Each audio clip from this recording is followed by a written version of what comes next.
Hi everyone, this is Chapter 6 of The Boy in the Striped Pyjamas. Chapter 6, The Overpaid Maid. Some days later, Bruno was lying on the bed in his room, staring at the ceiling above his head. The white paint was cracked and peeling away from itself in a most unpleasant manner, unlike the paintwork in the house in Berlin, which was never chipped and received an annual top-up every summer when Mother brought the decorators in. On this particular afternoon, he lay there and stared at the spidery cracks, narrowing his eyes to consider what might lie behind them. He imagined that there were insects living in the spaces between the paint and the ceiling itself, which were pushing it out, cracking it wide, opening it up, trying to create a gap so that they could squeeze through and look for a window where they might make their escape. Nothing, thought Bruno, not even the insects, would ever choose to stay at Outwith. "Everything here is horrible," he said out loud, even though there was no one present to hear him. But somehow it made him feel better to hear the words stated anyway.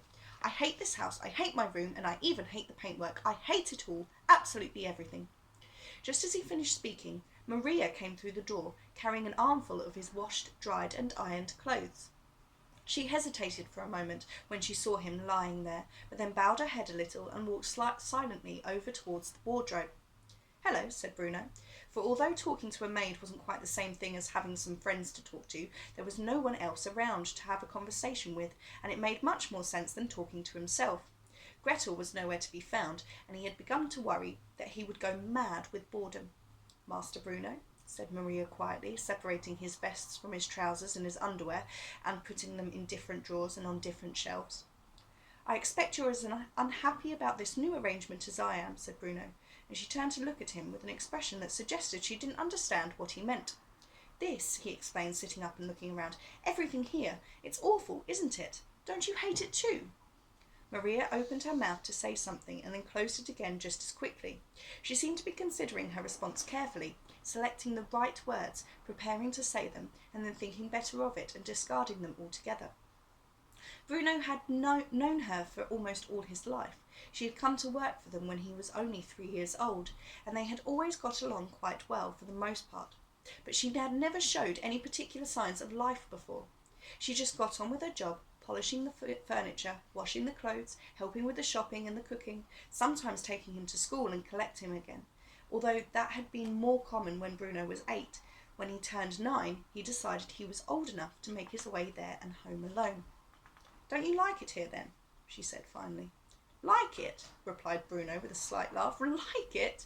he repeated, but louder this time. "Of course I don't like it. It's awful. There's nothing to do. There's no one to talk to. Nobody to play with.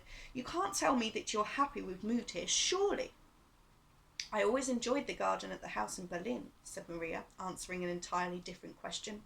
"Sometimes, when it was a warm afternoon, I liked to sit out there in the sunshine and eat my lunch underneath the ivy tree by the pond. The flowers were very beautiful there. The scents, the ways the bees hovered around them and never bothered you if you just left them alone." "So you don't like it here, then?" asked Bruno. "You think it's as bad as I do?" Maria frowned.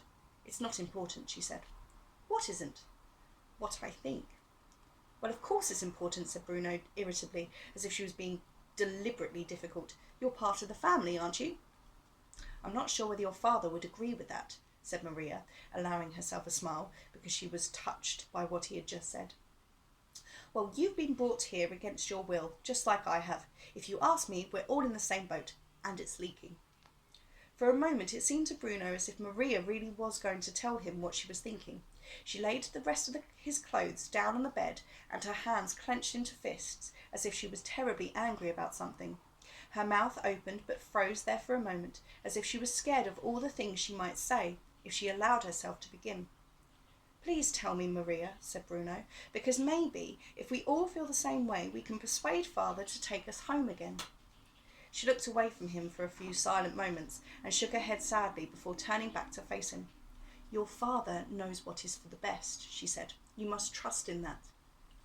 "But I'm not sure I do," said Bruno. "I think he's made a terrible mistake." "Then it's a mistake we all have to live with." "When I make mistakes, I get punished," insisted Bruno, irritated by the fact that the rules that always applied to children never seemed to apply to grown-ups at all, despite the fact that they were the ones who enforced them. "Stupid father," he added under his breath. Maria's eyes opened wide, and she took a step towards him, her hands covering her mouth for a moment in horror. She looked around to make sure that no one was listening to them and had heard what Bruno had just said.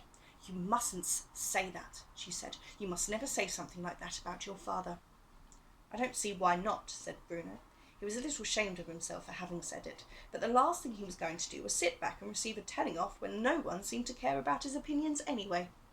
"Because your father is a good man," said Maria, "a very good man. He takes care of all of us." "Bringing us all the way out here, to the middle of nowhere, you mean? Is that taking care of us?" "There are many things your father has done," she said, "many things of which you should be proud of." "If it wasn't for your father, where would I be now after all?" "Back in Berlin, I expect," said Bruno, "working in a nice house, eating your lunch underneath the ivy and leaving the bees alone." "You don't remember when I came to work for you, do you?" she asked quietly, sitting down for a moment on the side of his bed, something she had never done before. "How could you? You were only 3. Your father took me in and helped me when I needed him. He gave me a job, a home, food. You can't imagine what it's like to need food. You've never been hungry, have you?" Bruno frowned. He wanted to mention that he was feeling a little bit peckish right now, but instead he looked across at Maria and realised for the first time that he had never fully considered her to be a person with a life and a history all of her own. After all, she had never done anything, as far as he knew, other than be his family's maid. He wasn't even sure that he had ever seen her dressed in anything other than her maid's uniform. But when he came to think of it, as he did now, he had to admit that there must be more to her life than just waiting on him and his family. She must have thoughts in her head just like him. She must have things that she missed, friends whom she wanted to see again, just like him. And she must have cried herself to sleep every night since she got here, just like boys far less grown up and brave than him. She was rather pretty too, he noticed, feeling a little funny inside as he did so. "My mother knew your father when he was just a boy at your age," said Maria after a few moments. "She worked for your grandmother. She was a dresser for her when she toured Germany as a young woman. She arranged all the clothes for her concerts, washed them, ironed them, repaired them, magnificent gowns, all of them, and the stitching, Bruno, like artwork, every design. You don't find dressmakers like that these days." She shook her head and smiled at the memory as Bruno listened patiently. "She made sure that they were all laid out and ready whenever your grandmother arrived in her dressing room before a show. And after your grandmother retired, of course my mother stayed friendly with her and received a small pension. But times were hard then, and your father offered me a job, the first I had ever had. A few months later my mother became very sick, and she needed a lot of hospital care, and your father arranged it all, even though he was not obliged to. He paid for it out of his own pocket because she had been a friend to his mother, and he took me into his household for the same reason. And when she died, he paid all the expenses for her funeral too. So don't you ever call your father stupid, Bruno. Not around me. I won't allow it." Bruno bit his lip. He had hoped that Maria would take his side in the campaign to get away from Outwith, but he could see where her loyalties really lay, and he had to admit that he was rather proud of his father when he heard that story. "Well," he said, unable to think of something clever to say now, "I suppose that was nice of him." "Yes," said Maria, standing up and walking over towards the window, the one through which Bruno could see all the way to the huts and the people in the distance.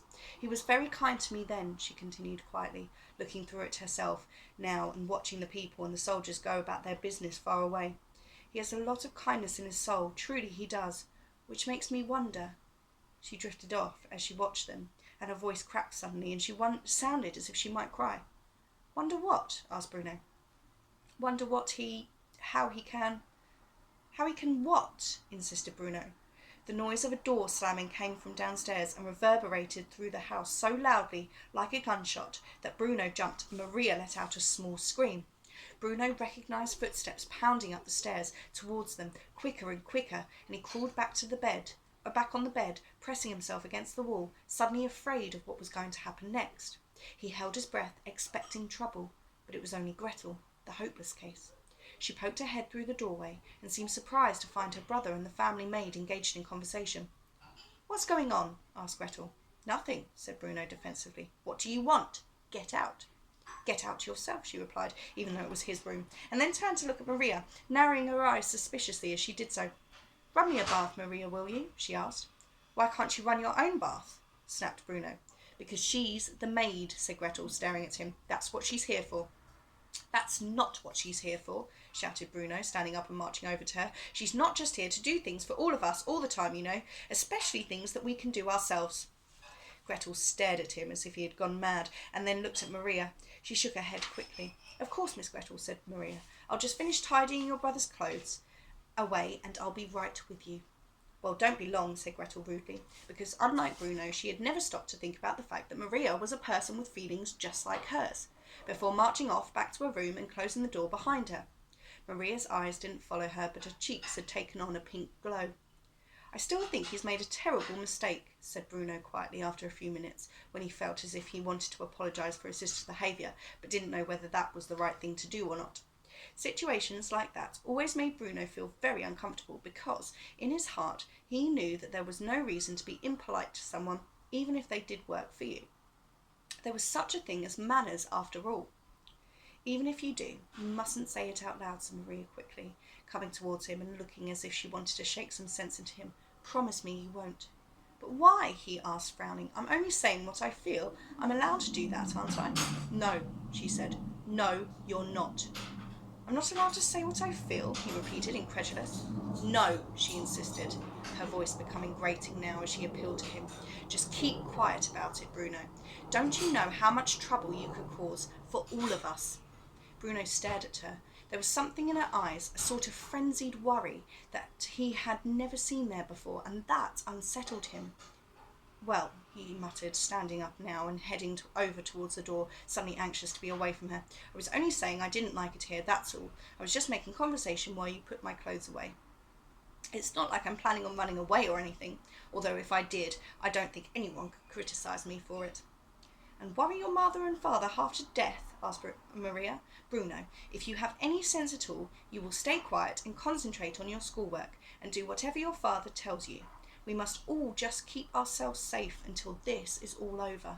That's what I intend to do anyway. What more can we do than that after all? It's not up to us to change things. Suddenly, and for no reason that he could think of, Bruno felt an overwhelming urge to cry. It surprised even him, and he blinked a few times, very quickly, so that Maria wouldn't see how he felt. Although when he caught her eye again, he thought that perhaps there must be something strange in the air that day, because her eyes looked as if they were filling with tears too. All in all, he began to feel very awkward, so he turned his back to her and made his way to the door. Where are you going? Asked Maria. Outside, said Bruno angrily, if it's any of your business. He had walked slowly, but once he left the room, he went more quickly towards the stairs and then ran down them at a great pace, suddenly feeling that if he didn't get out of the house soon, he was going to faint anyway. And within a few seconds he was outside, and he started to run up and down the driveway, eager to do something active, anything that would tire him out. In the distance he could see the gate that led to the road, that led to the train station, that led home. But the idea of going there, the idea of running away and being left on his own without anyone at all, was even more unpleasant to him than the idea of staying. And the questions for Chapter 6 are, does Bruno have respect for his father? And what do you think of Bruno's father?